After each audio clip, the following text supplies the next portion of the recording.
ఏయ్ ఒక్క నిమిషం.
ఏంటండి వాళ్ళని అలా చూసి అలాగే వదిలేసొచ్చారా? చిన్నప్పటి నుంచి చూస్తున్నా. తను నాతో కూడా అలా నవ్వుతూ ఎప్పుడూ మాట్లాడలేదు. కానీ తను అలా నవ్వుతూ చాలా సంతోషంగా కనిపించింది. వాడు కూడా ఎవడో తెలియని అబ్బాయి కాదు కదా, మన బంధువుల అబ్బాయే కదా.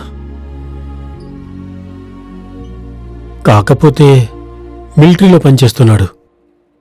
అదొక్కటి తప్ప మిగతాదంతా ఓకే. తనకి పెళ్ళైన తర్వాత కూడా మన ఇంట్లోనే పెట్టుకుని చూసుకుందామనుకున్నాను.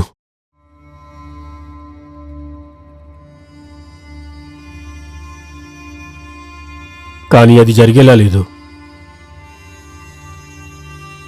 సరేలే, వాళ్ళు సంతోషంగా ఉంటే మనకి మంచిది కదా.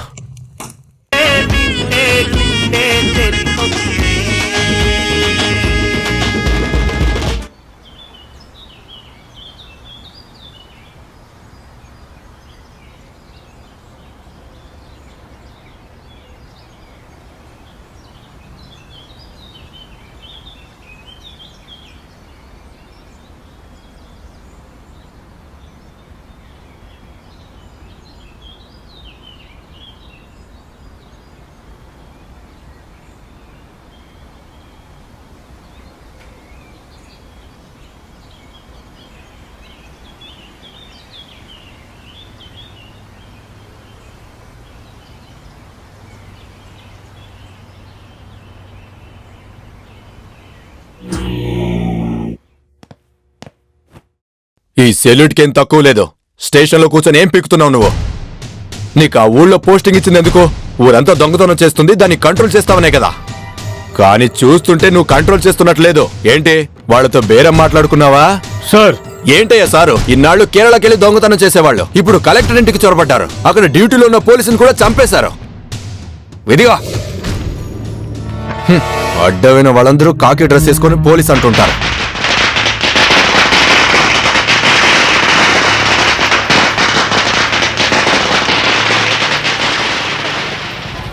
మావా లీవ్ ఎక్స్టెండ్ చేయాలి. పక్క ఊరికి వెళ్ళొస్తాను. జాగ్రత్తగా వెళ్ళు.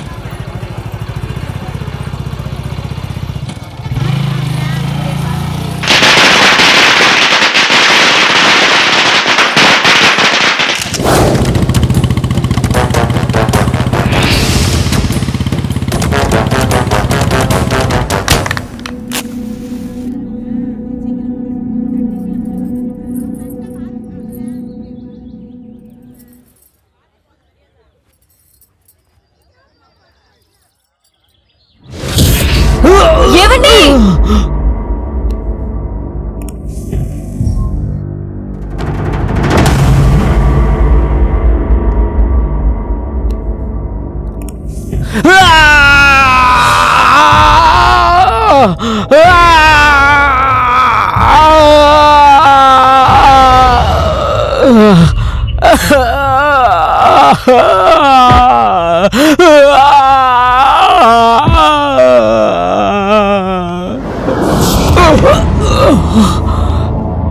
అసలు నాకు దానికి ఏ సంబంధం లేదన్నా. నేను నిజం చెప్తున్నాను, నన్ను నమ్మన్నా. ఎవరికి ఎవర్రా అన్నయ్య?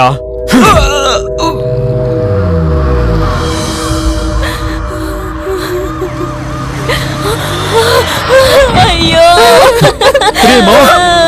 మావా ఏమైందిరా? తప్పండి, త్వరగా త్వరగా ఎక్కించండి.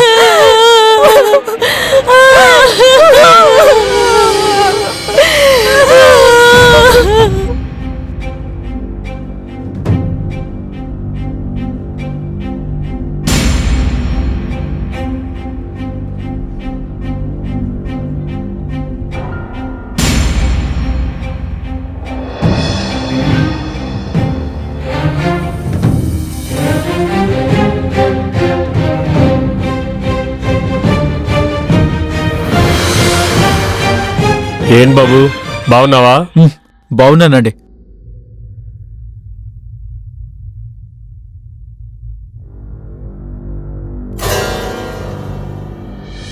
నన్ను క్షమించమ్మా.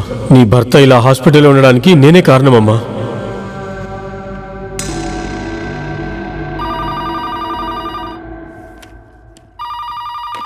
హలో, అవును పోలీస్ స్టేషన్ చెప్పండి. చెప్పండి. అవును, సరే చెప్తాను. Okay okay.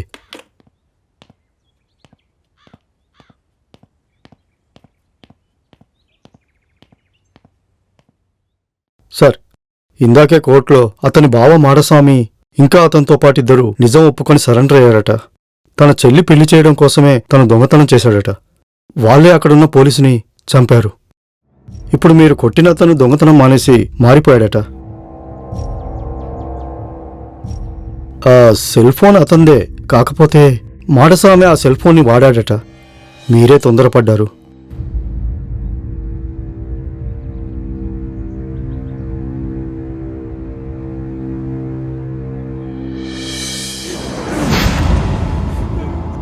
అసలు నాకు దానికి ఏ సంబంధం లేదన్నా. నేను నిజం చెప్తున్నాను, నన్ను నమ్మన్నా. ఎవరికి ఎవర్రా అన్నయ్య?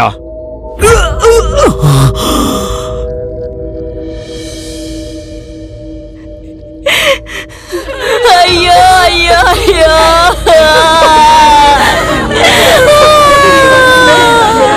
అయ్యో,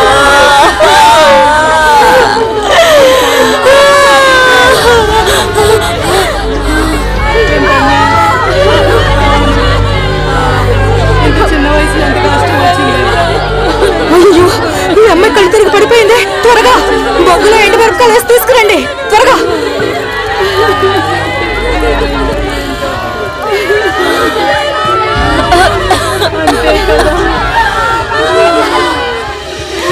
అయ్యో ఏమండి?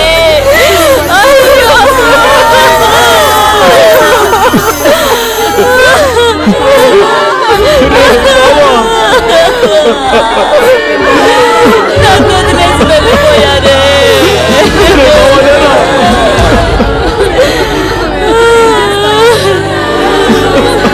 అయ్యో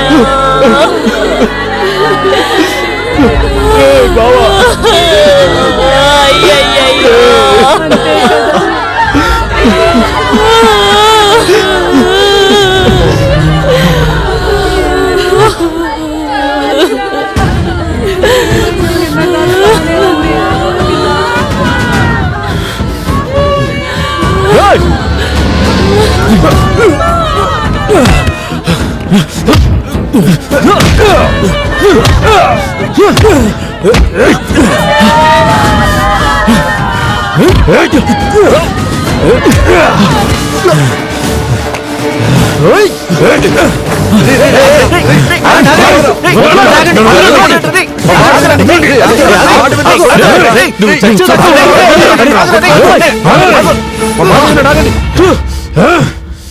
అసలు నువ్వు మర్చిపోయారా?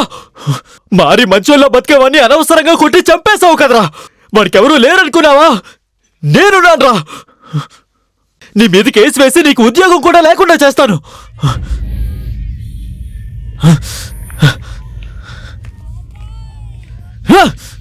రాయ్, ప్రాణం విలువ బతుకున్నప్పుడు తెలీదురా, ప్రాణం పోతున్నప్పుడే తెలుస్తుంది. నువ్వు చేసిన ఈ తప్పుకి శిక్ష అనుభవించే తీరుతావు.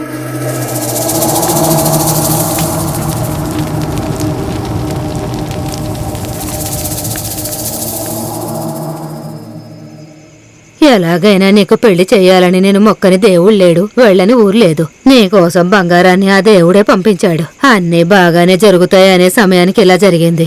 అసలెందుకురా నీకెంత కోపం? కోపడకుండా ఇక నన్నేం చేయమంటావు? ఇంట్రాగేషన్ పేరుతో కొట్టి చంపుతాడు, నీ చేతులు కట్టుకొని ఊరికే కూర్చోవాలా? నా మాట మీద గౌరవంతో నేను చెప్పానని పూర్తిగా మంచోళ్ళ మారిపోయాడు. వాడు మారాడని మనిద్దరికేగా తెలుసు. పోలీసుల దృష్టిలో వాడు దొంగోడేగా. చేసిన తప్పుకి వాడు శిక్ష అనుభవించాలి. ముందు వెనక ఆలోచించకుండా తొందరపడ్డావు నువ్వు. ఇప్పుడు నేనే మొహం పెట్టుకుని ఆ ఇంట్లో అడుగు పెట్టాలి? ఇంత గొడవ జరిగినా నా పెళ్లి ముఖ్యమా? రే, ఏం మాట్లాడుతున్నావురా?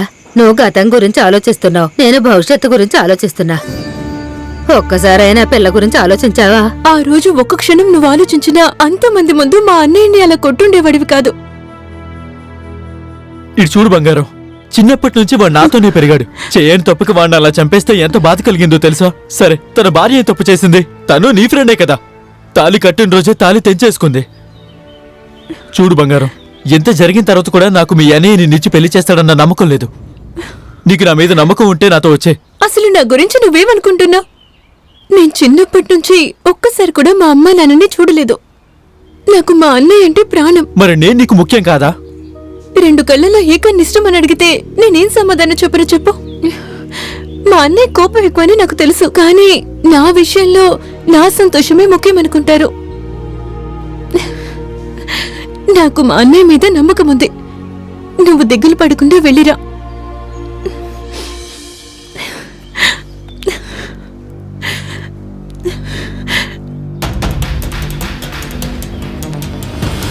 హే